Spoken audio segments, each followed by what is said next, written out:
এমরুল কায়েস, এনামুল বিজয়ের মতো ক্রিকেটাররা পর্যাপ্ত সুযোগ পাননি। তবে লিটন কুমার দাসের ক্ষেত্রে ব্যতিক্রম অবস্থানে বিসিবি। দিনের পর দিন ফ্লপ করে গেলেও এবার তাকে টি-20 বিশ্বকাপ টিমে রাখার জন্য সে কি তোড়জোড়। এত ব্যর্থতার পর এখন জিম্বাবুয়ের মতো দলের বিপক্ষে রানই নাকি নির্ধারণ করে দেবে তার ভাগ্য। তবে প্রশ্ন উঠছে, আফ্রিকা মহাদেশে দুর্বল এই দলের বিপক্ষে রান কি করে হতে পারে সেরাদের মঞ্চ টি-20 ওয়ার্ল্ড কাপে জায়গা পাবার মানদণ্ড? 3 ফরম্যাটের মধ্যে টি-20তে সবচাইতে যাচ্ছেতাই অবস্থা লিটন কুমারের। ওপেনার হিসেবে খেলালেও তার খেলার ধরন ধন্দে ফেলে দেয় সবাইকে। না পারছেন দ্রুত রান তুলতে, না পারছেন ধরে খেলতে, আবার গেম প্ল্যানেও গলদের কথা বলছেন এক্সপার্টরা। কোনোদিন প্রথম বল থেকে মারতে গিয়ে আউট হন, আবার কোনোদিন সিঙ্গেলস নিয়ে খেলতে গিয়ে স্ট্রাইক রেটের যাচ্ছে তাই অবস্থা বানান, টিমকে ফেলে দেন চাপে।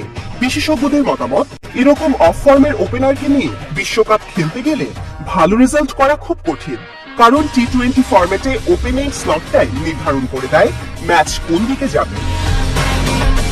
সবশেষ 8 ম্যাচে লিটনের গড় 20-এর আশেপাশে, স্ট্রাইক রেট 100-এর কিছু বেশি।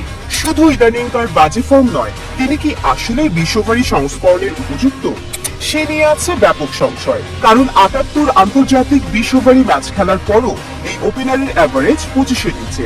অথচ মডার্ন ডে সিক্রেট টি-20 সংস্করণে প্রথম 2 ব্যাটারের ভূমিকা ভীষণ গুরুত্বপূর্ণ।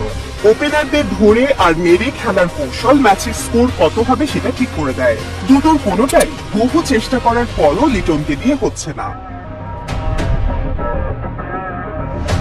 অস্ট্রেলিয়া, ইংল্যান্ড, ইন্ডিয়া, পাকিস্তান সেরা ক্রিকেট খেলুড়ে দেশগুলোর অভিজ্ঞ ওপেনারদের ডাটা বিশ্লেষণ বলে, এই পজিশনে 25-এর নিচে গড় থাকলে কোনো টিম বড় টুর্নামেন্টে চ্যালেঞ্জ জানাতে পারে না। অর্থাৎ পরিসংখ্যানের বিশ্লেষণের আলোকে বলতে হয় যে বিশ্বকাপে ওপেনার লিটনকে খেলানো মানে বাংলাদেশের ভরাডুবি এক অর্থে নিশ্চিত হওয়া। জিম্বাবুয়ে বরাবরই প্রিয় প্রতিপক্ষ লিটন কুমার দাসের। অতীতে দেখা গেছে যখনই রান খরায় থাকেন তখনই জিম্বাবুয়ের বিপক্ষে 50 সেঞ্চুরি করেন। সেই বিবেচনায় এই সিরিজে তিনি রান পেতেই পারেন। মোট 5 বার প্রিয় দলের বিপক্ষে সুযোগ পাচ্ছেন। এক কথায় গোল্ডেন অপরচুনিটি। এমনকি তাকে উইকেট কিপিং থেকে সরিয়ে চাপমুক্তও করে দেওয়া হয়েছে। তবে জিম্বাবুয়ে মানে দলের বিপক্ষে পারফরমেন্স দিয়ে ওয়ার্ল্ড কাপ টিম সাজানো কতটা যৌক্তিক সেই প্রশ্নই রয়ে যায়।